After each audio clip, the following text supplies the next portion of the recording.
Salam budaya. Kembali berjumpa dengan channel Purbo Sasongko. Dalam segmen sebelumnya dikisahkan karena sangat malu sekaligus terkejut, Putri Kuning jatuh di tengah jalannya pengadilan atas tuntutannya pada Warok Suromenggolo. Setelah sadar, kemudian pengadilan dilanjutkan lagi. Menimbang segala fakta yang telah terjadi, sang penghulu memutuskan dua buah perkara, bahwa karena pundraning perkara atau otak dari semua peristiwa ini adalah Putri Kuning yang mengakibatkan tewasnya para petugas ronda dan juga Raden Bondan Surati, dan masih ada lagi dua orang yang menjadi korban luka atas peristiwa tersebut, maka Putri Kuning dituntut hukuman mati. Saat itu Suromenggolo dan Adipati Panembahan Agung mengusulkan untuk diberi keringanan. Akhirnya jatuhlah keputusan. Pertama, Suromenggolo bebas atau luar dari hukuman mati. Kedua, Putri Kuning dikeluarkan dari masyarakat keluarga Bathara Katong sekaligus dikembalikan atau dipulangkan ke desa Wonokerto. Adalah Pandansari yang tidak terima atas keputusan tersebut. Pandansari jika dengan Raden Katong dan Bondan Surati tunggal ibu C.J. Popo. Bapak dari Pandansari adalah pendeta di Gunung Pandan yang bernama Wilohandoko. Wilohandoko adalah seorang yang sangat sakti mandraguna. Maka tak heran ketika Pandansari sebagai putri kandung Pendito Wilohandoko diasuh, dikegulang, divelek segala ilmu Aji Joyo Kawijayan, uleting kulit atau sing balung. Maka karenanya meskipun wanita, perbawanya sangat besar, wataknya seperti pria, terengginas, cukat dan terampil olahing gegaman.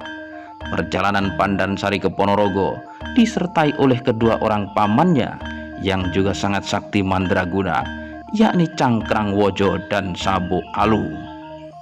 Pandansari dan kedua pamannya hanya diam, tak bisa bicara, mendengarkan apa yang menjadi jalannya pengadilan atas tuntutan Putri Kuning pada Warok Suromenggolo, yakni atas tewasnya Raden Mas Bondan Surati.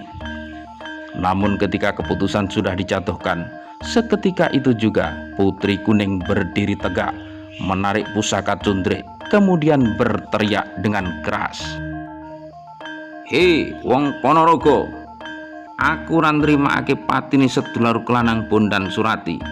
Endi rupane Suromenggolo, metu njaba, iki tandingana putri saka Gunung Pandan."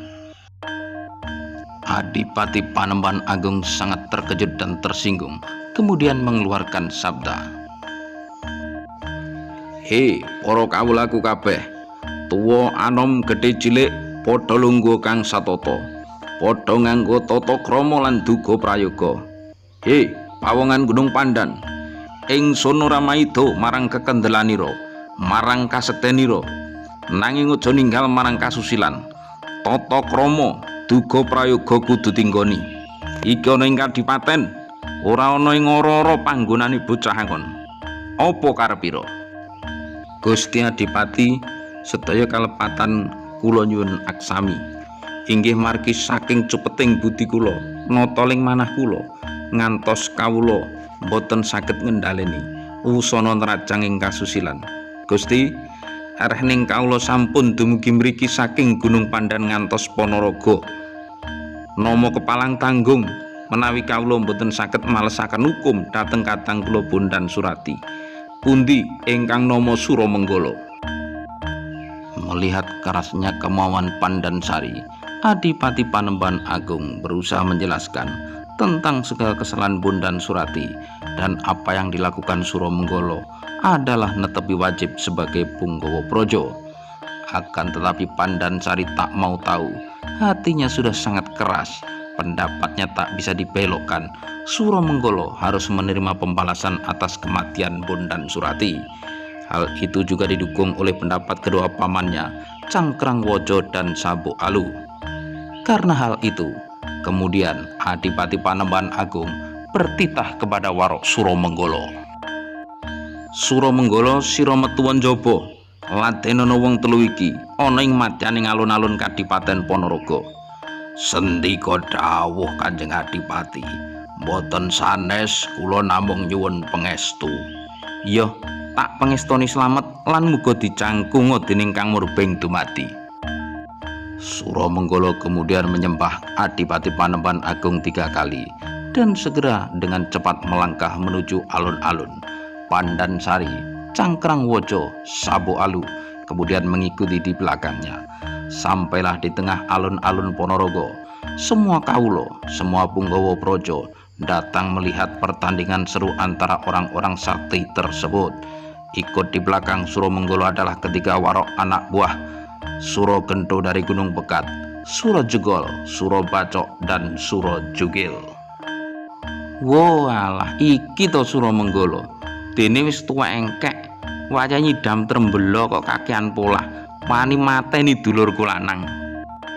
Cangkemmu aja mung angger ngablak ae. Apa wis atos balungmu, sak cengkang kulitmu. Dene adol nyawa mrene.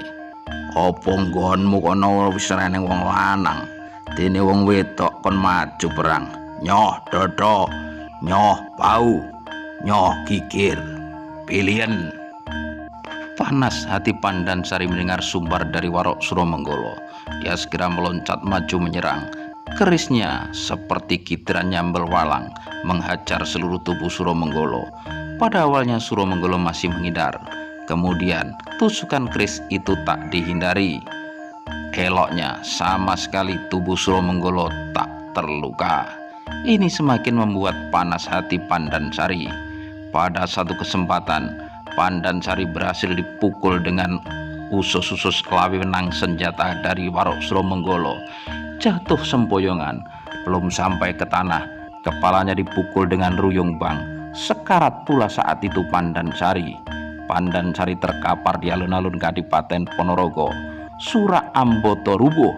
Para kawula praja Kadipaten Ponorogo bersorak-sorai mendukung keberadaan warok Suramenggala yang unggul juritnya. Cangkrangwaja melihat hal tersebut kemudian meloncat masuk ke tengah arena. Suramenggala, aja bocah wingi sore kok mungsuh. Iki kakekane mungsuhe. Iki tandingmu padha tuane. Belum lagi Cangkrangwaja mendekati Suramenggala, Surajegol meloncat ke tengah arena. Dihadangnya Cangkrangwaja bertanding kedua orang tua yang sakti tersebut, silih ungkih genti kalindih. Seringkali keduanya saling banting, saling tendang, dan untuk selanjutnya ternyata Cangkrangwaja memang sakti. Surajegol berhasil diringkus, dipiting, ditekak lehernya, dan senjata dari Cangkrangwaja mengakhiri hidup Surajegol. Cangkrangwaja kemudian meloncati tubuh Pandansari. Gregah seperti dibangunkan dari tidur. Pandansari hidup lagi. Akhirnya Suramenggala dikeroyok oleh paman dan keponakan tersebut. Kewalan sudah saat ini Suramenggala. Tanggap ing sasmita karnanya, Ki Ajar Singobowo kemudian jungkir balik 3 kali. Tubuh Ki Ajar Singobowo berubah menjadi harimau sebesar lembu. Pandansari diserangnya, kemudian digigit lehernya, dibawa lari ke arah timur, ke tengah persawahan Kadipaten Ponorogo. Tepat di sebelah barat hutan Siredong, tubuh Pandansari hancur luluh, rocah-raceh, dimakan, digigit, dicakar dan dibanting-banting oleh Ki Ajar Singobowo. Tempat tewasnya Pandansari tersebut untuk selanjutnya disebut sebagai Dukuh Pandansari. Kembali ke alun-alun Ponorogo, Sabu Alu kemudian ikut maju. Keinginan hati mengeroyok Suramenggala. Surajugil tanggap, segera maju menghadang, berkelahi, bertanding adu atos sing balung uleting kulit. Malang tak dapat ditolak. Senjata dari Sabu Alu menembus perut Surajugil dan mengakibatkan warok Gunung Pekat tersebut tewas. Surabacok tak memegang senjata, tak berani maju membantu. Akhirnya Sabu Alu dan Cangkrangwaja kemudian mengeroyok Suramenggala. Kembali Suramenggala kewalahan. Segeralah ngedruk bumi kaping telu, manggil roh dari Ki Jayadrona. Saat itu juga bertambah drastis kesaktian dari Warok Suromenggolo. Cangkrang Wojo dan sabuk alu kemudian dipegang di tangan kanan dan tangan kiri. Cangkrang Wojo dibanting, diangkat, kemudian dilemparkan ke arah timur, jatuh sampai di sekitar Telaga Ngebel. Kemudian sabuk alu dilemparkan ke arah barat, jatuh terkapar di tengah hutan wilayah Sukorejo. Dengan demikian untuk sementara aman sudah wilayah Kadipaten Ponorogo. Nantikan selanjutnya bagaimana kisah dan nasib Putri Kuning setelah dikembalikan ke rumahnya di Padukuhan atau di Desa Wonokerto. Salam budaya.